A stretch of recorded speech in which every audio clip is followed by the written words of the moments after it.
and welcome to WhiskyAngelz. I'm Max, and this week we are graced by whisky royalty. Ann Miller, the Dram Queen herself, will be pouring into the history of women in whisky and tapping into the magic of whisky festivals. WhiskyAngelz is the Cask Strength Chaos whisky podcast available on all major platforms like this one. You can also watch us on YouTube and Spotify, and don't forget to like, subscribe, and hit the notification bell. Okay, so Anne, the Dram Queen, how did the Dram Queen come about? Well, I suppose after around 30 years as working in the whisky industry, and I decided it was time to be independent. Mm-hmm. I was going to talk about drams, and I thought I had probably as much right as anyone else to claim to be the queen of them. Quite so. And so up until that point, you'd been working in the industry, working at Chivas Brothers? Yes, well, actually, I began at the Scotch Whisky Experience in Edinburgh as doing all their before it opened to the public, and did all their pre-launch marketing and PR, and stayed there for 4 or 5 years. So that was fascinating. And during that time, I came to meet a lot of people working in the industry, which led to being headhunted to work with Chivas Brothers in Speyside. So that was quite And what sort of brands were you working across? And because were you focused on one brand, or did you find yourself having to work across lots of different brands? At that time, Chivas Brothers owned the Glenlivet, a whole range of other single malt whiskies. They had 9 distilleries, but their main flagship blended Scotch whisky was Chivas Regal, and of course Royal Salute, so a whisky that doesn't start till it's 21 years old. So I was working across all of those brands. Glen Grant also belonged to them at that time, so that was really interesting, very varied.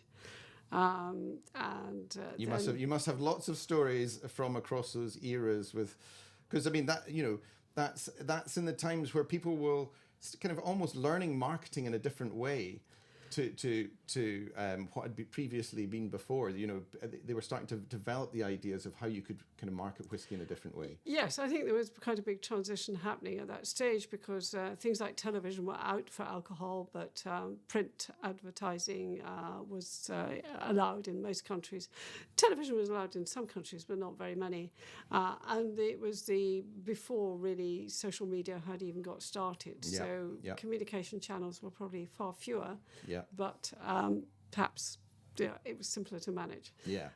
But always, I think, one of the elements which has been really important to whisky companies has been direct communication with the consumers and with the customers. So going out to market, talking to them there in their own environment, mm-hmm. and also inviting them to come to Scotland and to see for themselves what goes into the making of really good quality Scotch whiskies. Right, okay. Having come from that, you set up as a consultant or as a ambassador in your own way. The role evolved over the years. Yeah. The company expanded. It was taken over by Pernod Ricard, the French company, so that was very handy as I speak fluent French. Yeah. I found myself going to French-speaking countries and Spanish-speaking countries very frequently. Yeah.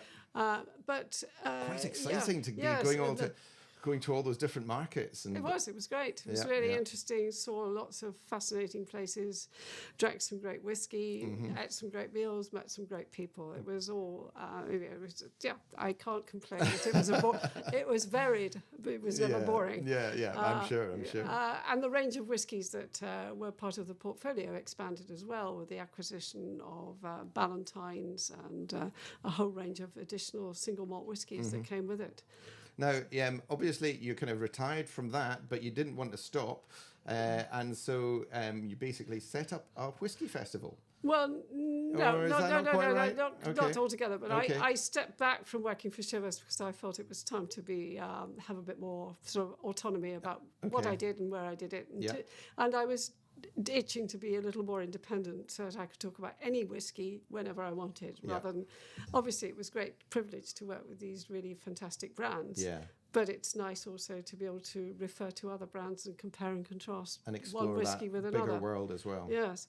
So that was what I never planned to retire. I only planned to sort of change direction slightly. Yeah. So that's what I'm doing. I'm self-employed. It's me all by myself, welcoming people for tastings, running training courses, and doing any other range of things which have a whiskey flavour to them. Brilliant. So, and one of the things that we're going to be talking about right now then is whisky festivals.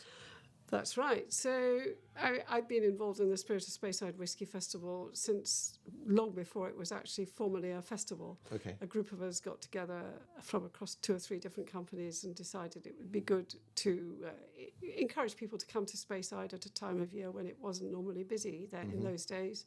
So this was the late 90s. Yeah.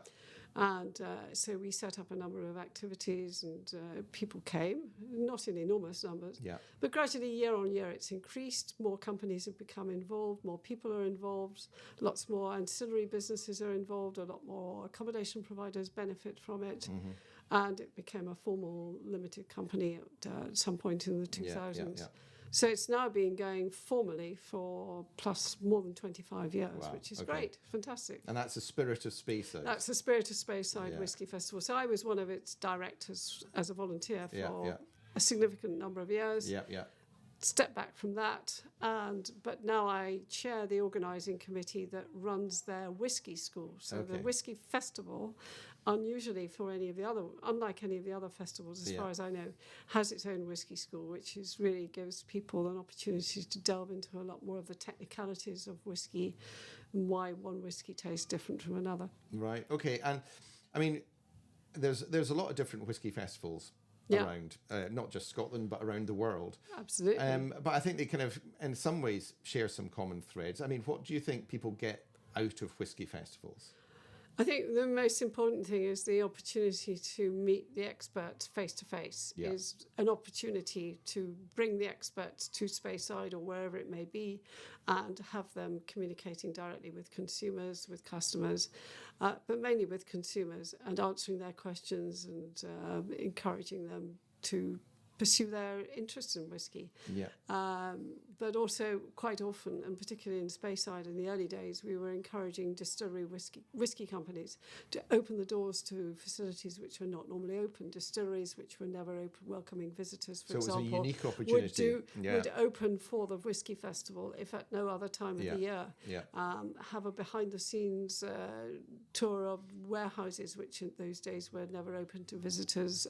Show people how... You kind of forget that now. You go around distilleries and you get into a warehouse without really worrying about it. I mean, obviously it's secure, but... Yeah, and tomorrow I'm going to be taking some people into a warehouse at a distillery to do a tasting. That was verboten by your customs and excise. You could not have a glass inside a warehouse for years. All these things all these rules have now been relaxed, which makes it so much easier to show people a lot more of the process, from the maltings, which were never open to visitors, all the way through to the bottling process, pretty much. So there's nothing which is off limits nowadays. And that's, I think, largely to do with pushing at the doors gently year after year as festivals to get access. Well, I mean, visitors to distilleries now is very important. It's part of it. It's one of the income streams for the distilleries in a big way. It is very significant, and it's interesting that all the new distilleries which have been built in the last 25 years have been built with the needs of the flow of the visit and the needs of the visit and the visit and the team who will be looking after visitors. Top of mind. That's that. And because, I mean, I was on Arran recently, and I was up at the Arran distillery, and I mean, it's really nicely done, and they've kind of got a good method for people to visit.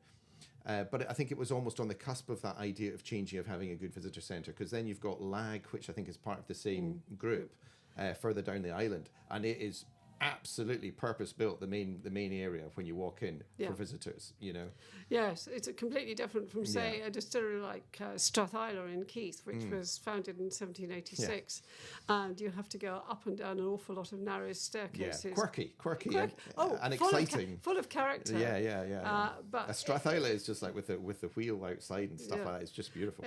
Yes, and the wonder of it is that they still distill there, but it is unique, but it's hardly the easiest environment for somebody who maybe has difficulty walking any distance. Absolutely. So these things have to be borne in mind. It's good that distilleries are now more accessible than they were, which is one of the things which I think festivals can take the credit for. Yeah, no, absolutely. I think one of the things that I always enjoyed about whisky festivals is, apart from the fact you can meet other people who share your passion. That is a very important asset, I think. Yeah. That networking and interaction which happens between people at events. And for some reason, people seem more open to chat at whiskey events than any other. Yeah. I mean, I've been hosting events all last week in my own little dram room in my modest way, but it was the interaction between people who came from different continents and who had never met before. Over a glass of whiskey, there was no ice to break. And it's very hard to know everything there is to know, so there's always something to learn, especially with whiskey. There's just so many different facets to it. Absolutely. And I think that sometimes the question another person in the group asks opens up your eyes to things which you had never thought, the other people hadn't thought of ever asking because they'd never wondered about that particular issue. And then my challenge is to answer it. Absolutely. Yeah. Your challenge is always to try and find an answer as well, isn't it? Well, don't normally have to struggle too hard, but for that I owe the fact that I've spent many years working with experts and listening to them, and they've all been incredibly generous with their knowledge and their time and humouring my ignorance at times over the years. So, and in that way, I think we as an industry share our enthusiasm and our passion and our knowledge with people who want to know about it. Yeah, absolutely. Okay, well, I kind of feel we've covered the kind of whiskey festivals a little bit, but is there any festivals that you've been to that you kind of have enjoyed particularly, or are you just the spirit of Speyside is not to be beaten as a Well, Spirit of Speyside I think is unique in that it is 50 plus distilleries in a reasonably wide area. The big challenge is getting about. Yes, and getting accommodation when you're there as well. Yes, but the challenge of getting accommodation isn't as great as it is perhaps if you choose to have your festival on an island like Islay, which is a whole different It's realm. A different ballgame just getting there, Interestingly, a couple of months ago, I was at a very interesting festival on an island, and that was in Puerto Rico. Ooh. So totally different environment. Wow. That must have been incredible. It was amazing. Yeah. But they had an enormous air-conditioned marquee where a number of us did master classes during the afternoon, and then it was open for VIP ticket holders, and then it was open to the wider group of people, enthusiasts. And was that highlighting Scotch, or was it looking at local whiskies as well? Are there local whiskies? No, I don't think there's any local whiskey. Rum is the big thing that they produce there, and that was fascinating. But that was an earlier part of the visit. But an intensive day of going around Bacardi's distillery was an eye opener in terms of scale. And just the scope of it was extraordinary. It was like having all of the whiskey industry on one site in making everything that there is that's drunk around the world. Yeah, I can imagine. Or more or less. Anyway, no, but there were some American whiskies, but most of it was Scotch whiskey, and there were a number of, again, air-conditioned smaller marquees all round an open-air park, and of course the weather in the evening was absolutely glorious. Beautiful sunsets. Yes, so it was sunset. I'm suspecting that's not the easiest of whiskey festivals to get to. Sunset at 6 p.m. So on the dot. So it's not a protracted process. It's a bit like switching off a light.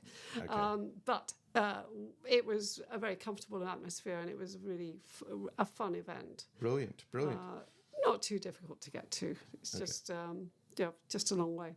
Just a long way. Okay, depending on where you are in the world. Well, yes. Exactly. Absolutely. But no, there are great festivals in places like Paris, right across Europe. There are so many now. Whiskey Lives all over the place. And brands do want to reach out, so they do send people, quite senior people in the organisation, out to these festivals to talk about their whiskey products. They do want to reach out to audiences. Over the years, I have represented the brands of Chivas Brothers at many of these events. From many different countries and quite a number of different languages. So it's always fun, and it's always good to meet consumers face to face and to have a chat with them. Now, one of the things you mentioned early on was you were the international brand manager or ambassador, for Chivas Brothers. And you were one of the very first, or in that zone. I was early to become an ambassador, but as far as I can tell, I was probably the first woman to become one. And now that's going to be where we go to next. Women in whiskey. throughout history, it's been one of those areas where women are not highlighted as having been in the whiskey industry in the very early days, and even now there's actually not many CEOs of kind of the whiskey industry. Well, except Diageo now have a woman in charge. Okay, I didn't know that. Yeah. Okay. Yes. Very good. So that is fascinating. Yeah, and I'm sure she is. I have never had the pleasure of meeting her, but I mean, it's a great tribute to her to have achieved that status in the industry, because it's the biggest company there is, and she's in charge of it. No, but there are now an increasing number of women holding the role of master blender in quite a number of companies, including several in a couple of different women working at senior roles in blending in Diageo. There are quite a number of women managing distilleries, and there's a significant number of women coming through the ranks, as it were, from graduates and operators, trainee managers and the like. So we're seeing more and more women in the operations side of things, as well as those women who are occupying the more roles in, say, communications and marketing, which are more often perhaps held by women than men, or as often held by women than men. But there are lots of women coming through in the whiskey creation side as well, isn't there? Exactly. So, people like Stephanie McLeod at Dewars, Rachel Barry at Ben Riach, Emma Walker at Diageo, and the like. So, all doing... Glenmorangie and... Yes, exactly. All doing a great job. So, and all definitely regarded as doing that by their peers. But then talking about the historical context then. I think that is what is fascinating, because we think this is just a modern phenomenon in the last 20 years or so. But it isn't. If we go back to, say, the distillery at Cardew, which is fairly close to where I live, we have a woman who was the main distiller. She was distilling over the domestic hearth. She wasn't the only one. It was happening all over Speyside and probably in large parts of Scotland as well. The distillation bit was done in a pot over the domestic hearth, and this was effectively the cooking pot. That was in the 17th century, I think? Early 18th. Helen Cummings.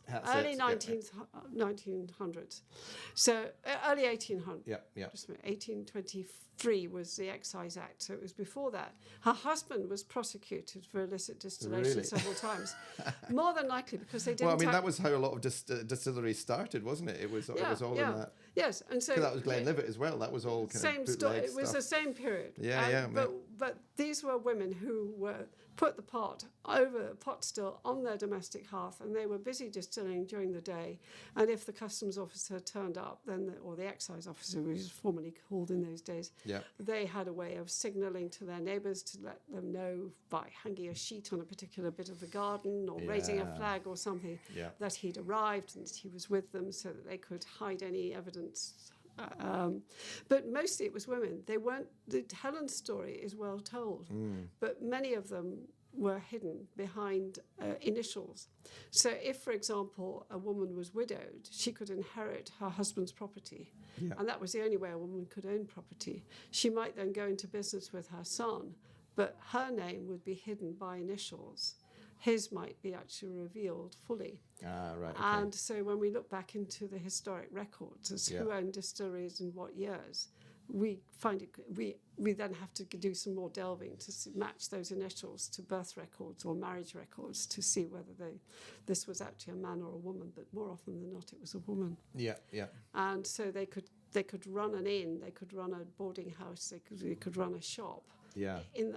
As widows, and this was often the only way they could support their children. Because basically it was a family business. Yes, exactly.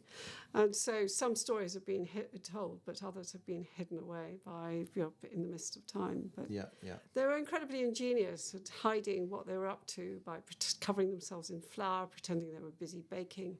And if the excise officer got too curious, then perhaps the pot still or the cask of whiskey would be taken into the truckle bed behind the curtain, and you can't. No, she's feeding the baby, or in extremity, perhaps she was suggesting that the woman concerned was in the throes of birth. Okay, just to avoid. That'd be quite effective, I would imagine. That really frightened them away. Yeah, no, absolutely.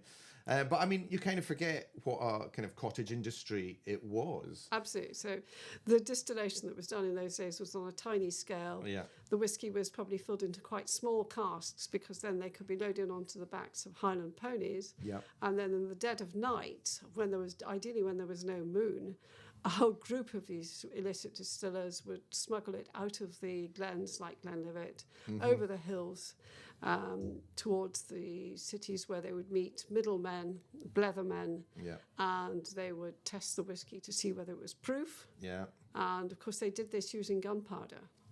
So if the whiskey had been watered down, what they would do is they would mix it with a little gunpowder and put a light to it. We're talking tiny quantities here. Of both gunpowder and whiskey. Yeah. And if it... Don't have too much whiskey before you start this process. So don't do this at home. No, don't do this at home. But if you then light it, it will light. You can ignite it. But if it had been watered down to below what is regarded roughly 40% proof level, it wasn't proof because it wouldn't light. And it wouldn't light? Wow. So that is the origin of the phrase proof. This is proof spirit. Yeah. Okay. So you are proving your spirit by using gunpowder. Yeah. Wow. Yeah. And of course, a lot of these illicit distillers or the smugglers who bought the whiskey from the illicit distillers and smuggled it out. These were demobbed soldiers from the Napoleonic Wars, so they knew how to handle guns and swords. Okay. And they were fairly fierce opponents for the excise authorities. So. Yeah. Okay.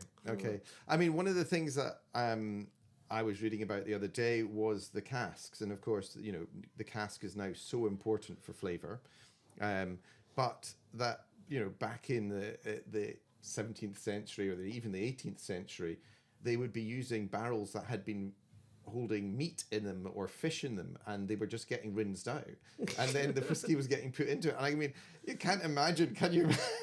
And I'm getting hints of mackerel as part of the tasting notes about whiskey. Yeah. Do try our new herring finish.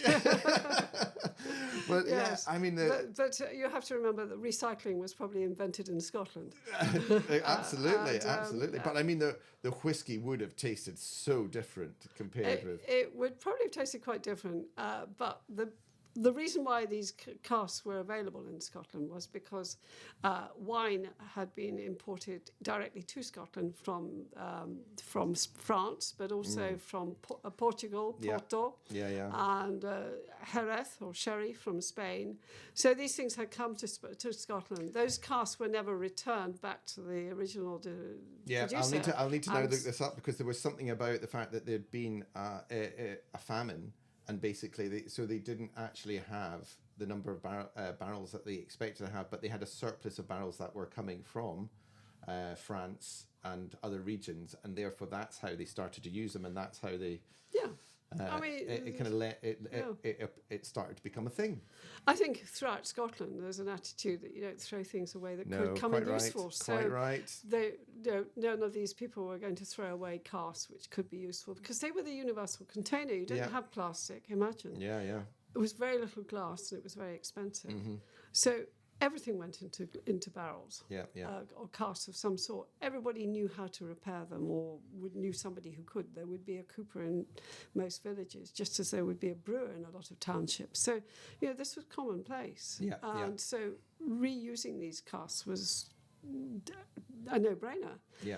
What has changed is the systematic classification of barrels and the science that has been developed to work out what the oak is doing and how you can prepare it in order to get the very best out of it.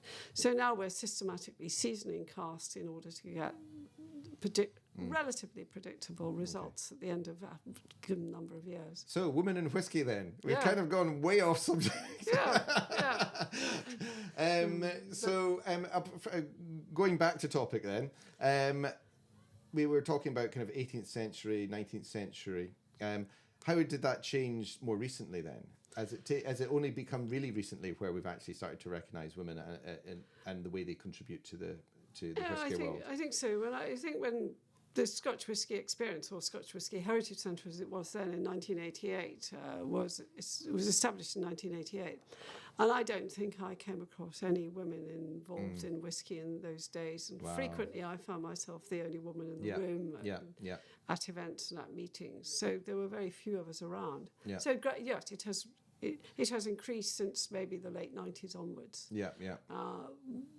In the mid-90s, there were probably quite a lot of women in the office-based roles, but not so much in the production side or the consumer-facing roles. Yeah, so and they had turned into businesses rather than being a cottage industry by that point. Absolutely. Yeah. So, I mean, the big change was in the 1850s when the railway expanded throughout Scotland, and that opened up distribution networks so people could get their whiskey easily to their markets. Which expanded the markets, but also the railway could bring coal, say, from the central belt of Scotland up to places like Speyside, where there was, the fuel at the time was less efficient, and so that allowed the expansion of distilleries, greater production, steamships. Steam railway brought it down to the central belt, and then it was expanded out to and sold in the right around the world. Yeah, yeah. So the business went up and down in cyclical sort of pattern ever since. Okay, yeah, yeah. Okay, well, listen, thank you very much for giving us a brief kind of insight into that area of whiskey history and heritage. Now, we will now move on to, and I've got a button to press, so excuse me while I try and press the right button. Yes. It is our Desert Island Dram. We're going to go for the Desert Island Dram. All right. Yeah, we're going to move on to Desert Island Dram, and I'm going to try and paint a picture here, okay? You've been shipwrecked. It's not a good day. And then in floats into the beach a case of whiskey. What whiskey would you like to have as your Desert Island Dram? Ooh, wow. Yeah. Yeah. Well, I'm going to hope that I won't be marooned on this island for too long, but on the other hand, I'm sure I would appreciate a dram from time to time just to keep my spirits up. Yeah, yeah. And one that would last a good long time would be kind of handy. So something cask strength would be good. Cask strength. Yeah. You need a fresh water supply if you're having cask strength, don't you? I would certainly need that, but I think I would need that anyway. So well, that's true. That's true. You do not want to be surviving on the whiskey by itself. Not really, and I think Robinson Crusoe spent a long time checking out his water supply. Yeah, absolutely. And I would probably need to do that as a priority. Yeah, and not before you'd consume too much whiskey by that point in time. Yes, I think so. Yeah. I'd have to go carefully to start with. Yes. What would your I've got it sitting next to me, so I know exactly what it is. My Desert Island Dram would probably be Abelard Abuna, part of the Russian. Well, it's a lovely dram. It's one I've worked with for many years, but I particularly like the story of this particular dram. Mm-hmm. This was taking whiskey back to the way it was made in the late 1890s. So whiskey that was matured in the same shape of pot stills as there are still to this day at Abelard Distillery. So, but it was all filled into sherry casks. So these were casks which had contained Oloroso sherry, which was obviously very popular in the area. Yeah. And so this is what we do now, or what is done now, still at the distillery. These are first fill Oloroso sherry casks, the most exclusive, the best type of cask, according to the experts, for the maturation of Scotch whisky. There we go. I don't know if it'll pick up, Simone. Produce an absolutely glorious, deep sherry colour, coppery sort of colour, and enhance the flavours of this single malt, bring out the lovely dried fruit, spicy notes. We're getting cheering in the background. Yeah. Well, I should hope so. Yeah. Sound bleeding in from outside. Cheers for the whiskey. One of the other things is that, of course, no water is added. This is whiskey straight as it comes out of the cask, so nothing is done to it at all. Yeah. No. And it comes in a range of different. Each batch is made from a slightly different selection of casks, so you get slightly different. They do it in batches, don't they? Different batches, yeah. So I think we're up to batch 77 now, and here we'll find out what batch we've got here. Batch 77. Batch 77, yes. Right, okay. And I think if I'm right, it's at about 60.8%, which is. Definitely probably will call for a little drop of water. After the first sip. Yes. There was, now I believe in 1973 they were redoing the distillery, and that they basically came across a bottle of whiskey wrapped in a newspaper. That's right, and this was a time capsule that was discovered. Yes. Right. Okay. And basically, I think that's what they did. They analysed it and kind of. That was the inspiration. Yeah. Yes. Yeah.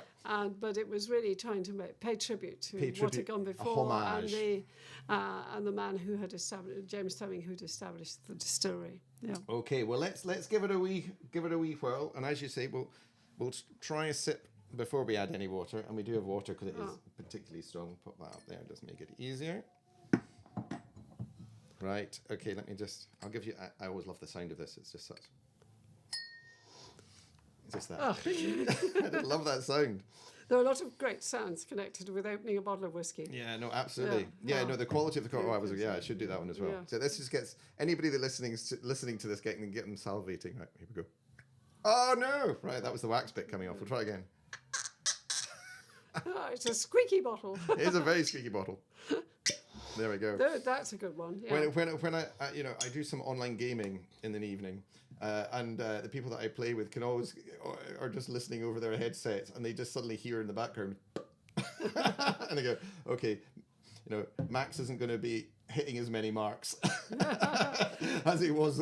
Possibility your concentration might lapse. Social responsibility in gaming. Well, who wouldn't be distracted by a dram of this quality? It's absolutely fantastic. Even lovely. At over 60%, the nose is just amazing. It's just beautiful. Full of lovely fruity flavours. This really is my desert island dram as well. It's just so lovely. Yeah. And it's just mixed spices and. Yes, and some lovely sort of red fruits. Yeah. Tiny touch of citrus. It's just so fruity. I mean. And some lovely dried fruits, things like dried figs, apricots. You see, I'm tasting it already. I'm just going straight in for the taste, but you are the master at knowing how to taste these things properly. You've got to take your time on the nose as well, don't you? Well, I always like to encourage people to start by looking at their whiskey and think about what colour it is, swirl it around inside the glass and think what that could be telling them in terms of the viscosity of the alcohol, clues about how strong it is if they don't know already. Yeah. And then I think it's a good idea to nose it. Having had the privilege of doing a lot of whiskey tastings with experts, I have learned to appreciate just how important the nose is, because we can tell so many more things in our noses than we can just by tasting, although we think it's the other way around. But if you put a clip on someone's nose and then ask them to taste something, all they're going to get is things like sweet or sour. Whereas once you remove the clip, then they suddenly have a point of revelation, say, it's an orange or it's cinnamon or whatever it is, because it's the taste buds in your nasal system which are giving you that information. So give yourself a chance to both nose and taste is my advice. And of course the people that are creating the whiskies, they don't taste it as they're... No, most of the time they will sample by nosing hundreds of different whiskies in the course of the day. I say that like I know that, but I was only told by you about 5 minutes before we started the podcast. But absolutely, I know. Yeah, I know. This is just another example of job satisfaction in the whiskey industry. Yeah. But the difficulty is, of course, these people all have homes to drive home to. So, of course. Obviously, but also they want to protect their sense of smell, so they need to be able to keep it keen. Yeah. And alcohol was used originally probably for medicinal purposes as an anaesthetic. And effectively, when you get a tingle on the end of your nose or on the end of your tip of your tongue, that is the alcohol, and it's working to stimulate your taste buds, but also possibly to numb them slightly. Yeah. So if you reduce the experts will reduce their whiskey to a standard 20%, and then they nose it. Yeah. And so by doing that, they're able to evaluate a whole range of different whiskies and compare one with another. Yeah. And that's really important. So I would suggest that this is probably a good point at which to add a drop of water. Add a drop of water to that. Break the surface tension. Let's see what that looks like, because it does change. I'm not going to just attach there. Yeah, just a drop or two will break the surface tension. It releases some of the aromas, and that makes it a lot easier to appreciate it. With whiskies of this strength, I always recommend adding a drop, sipping it, nosing it, sipping it, and then adding another drop. just going down a step at a time rather than go from one flight to the next. Okay, yeah.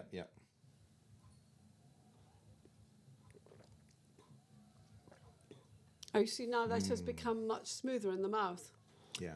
Much creamier, much richer, and that's because it hasn't been chill filtered. Yeah. So everything that was in the cask is now in the glass. Yeah. Which is a good place to have it. Yeah. And it's I think It's there's like, as more you say, kind flavours of coming. black cherries are still. Yeah, I mean, it's Black Forest Gatto is Forest coming Gatto, through the because classic, there's dark chocolate coming through as well. Yeah. I matched this the other day in a pairing event with a dark chocolate tart, and I think And it worked well. everyone seemed to enjoy the combination. Yes, So choosing the right food to go with the. Well, it's another of my little enthusiasms. Food and whiskey, I think, are great. Can be a match made in heaven. Yeah, just the right pairing. That's just like like things that you don't expect to work. It's kind of chocolate with chilies and stuff like that. It just Absolutely. work. Just magic combinations. Yeah, and I've never found wine and chocolate work particularly well together. For me, anyway. Mm-hmm. For some people may enjoy it, but a sherry cask whiskey with chocolate works a dream for me. So where's the chocolate? And where's the chocolate? I know. Simone. She's just been. Our producer's just been watching us sipping whiskey, and there's a look of envy on her face. But yeah, some chocolate to go alongside this would be great. I mean, I have always thought of it, and it doesn't do it justice to say it's like a Christmas cake, because actually it's got more going on than a Christmas cake has. It's got a real, it's got that punch to it, but then you've also got the kind of the gingers coming through and but the sharpness of that. I have occasionally poured some whiskey like this into my mincemeat. Or my Christmas pudding. There you go. Yes, that's a great idea. Or poured it onto them afterwards. Yeah, Added it on the day of serving it. Yeah, But there are so many other things that you can combine with whiskey in a pairing event. So chocolate isn't the only one. Chocolate isn't the only one. Oh well, there we go. That's a podcast for another day. The best combinations. Oh yes, yes please. Yes please. Yeah, no, absolutely. Okay. Well, listen. Thank you very much for your Desert Island Dram. We are now going to move on, and we'll maybe just touch on a little bit about what's just being talked about in the press recently. Literally hot off the press. Obviously tariffs are a big thing. Lots of discussion about tariffs. Let's not go too far down that route. But there is some good news with for the whiskey industry with India from the UK. Yes, it is very good news that the agreement which has been reached appears to be reducing the tariffs on Scotch whisky going into India from 150% on every single one to immediately, I believe, or very short notice, to 70%, and then tapering down to 40%. Yeah. It's still high, but it's so much better than it is at the moment. It's so much better, yeah. And the whiskey industry does need a lift at the moment. It does need some good news going in. Yes, I think it probably does. India is potentially an enormous market for Scotch whisky. There is such enthusiasm for Scotch whisky in India. There is a lot of whisky produced in India, but people who know about whiskey in India, I think, are enthusiastic to actually get their hands on bottles of Scotch whisky for a more reasonable price. Yeah, no, absolutely. And I think the fact that there is a good whiskey industry within India can only be good for people having an understanding and an appreciation of whiskey, and therefore actually being interested in going and trying other brands. I mean, I think that's the wonderful thing about whiskey. It will probably work both ways, because I'm sure it will stimulate the Indian whiskey industry as well as the Scotch whisky industry. Absolutely.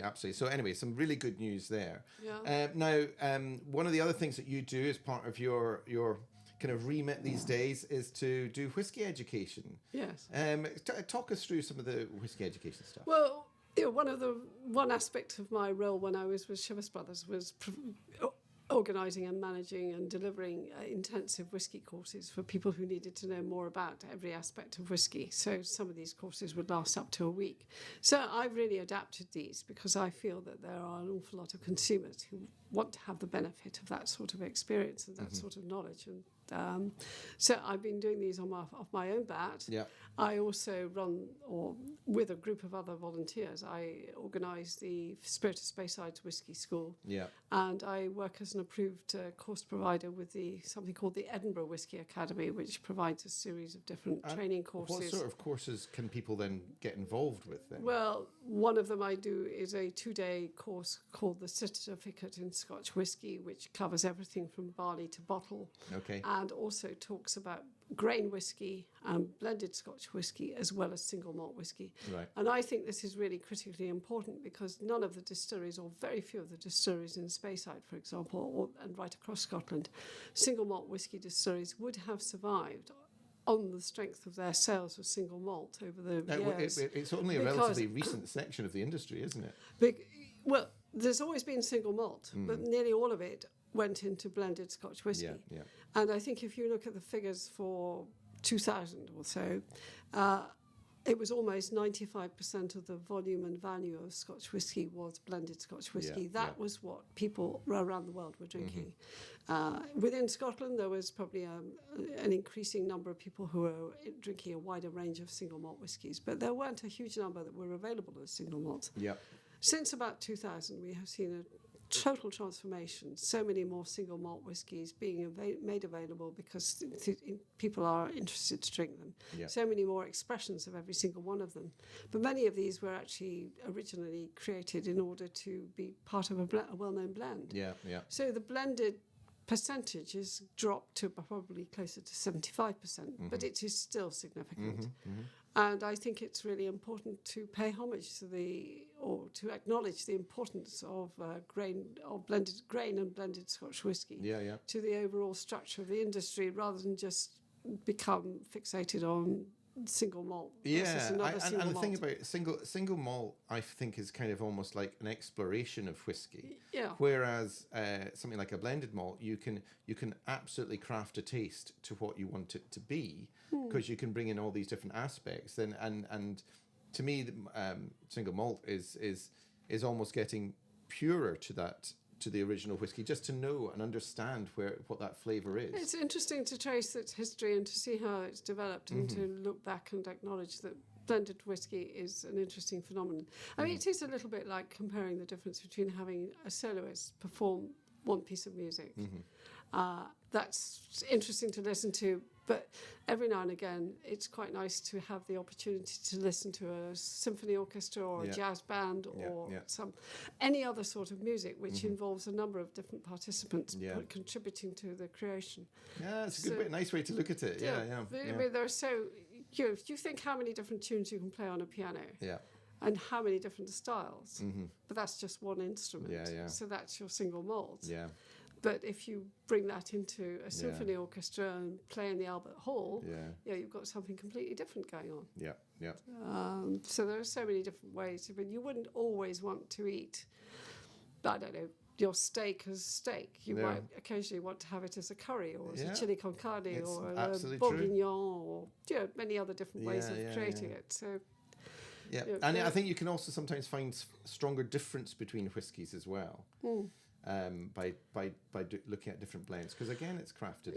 Yes, because if you look back into towards the end of the 19th century, when the great blending houses were established, and most of them are still going today, the style of Johnny Walker is quite different from the style of Ballantyne's or Dewar's or Chivas Regal or Royal Salute. They've all got their identity. And you could just look across, say, perfume houses. And they have similar sort of identities and house styles. Or champagne houses or wine houses, or cognac. So there isn't a house style, if you like, but within it there's opportunity for the most enormous amount of creativity. In some ways, the tighter the rules, the more creative you can be. You can be, And it's well, fascinating, absolutely fascinating. Well, listen, thank you very much for that. I think we have covered quite a lot and moseyed off topic quite happily as well here and there. We'll wrap it up there. So a huge thank you to you, Anne, for joining us today. Really, really appreciated and absolutely fascinating. And of course, please do check out your website, dramqueen.co.uk. Yes. Yeah. Okay. So please, folks, go and have a look at that as well. And then you can do tours and you can do tastings and you can maybe meet Anne at the Spirit of Speyside Festival in the future as well. Yeah. Absolutely. Do also have a listen to some of our previous podcasts as well. We've recently been talking about Brazilian whiskey, which was absolutely fascinating.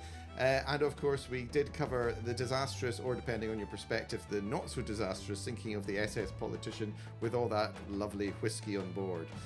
So please do keep up to date with us and like and subscribe. Thanks to our producer Simone, and we'll see you soon. One final toast, so we can say Sláinte. Sláinte.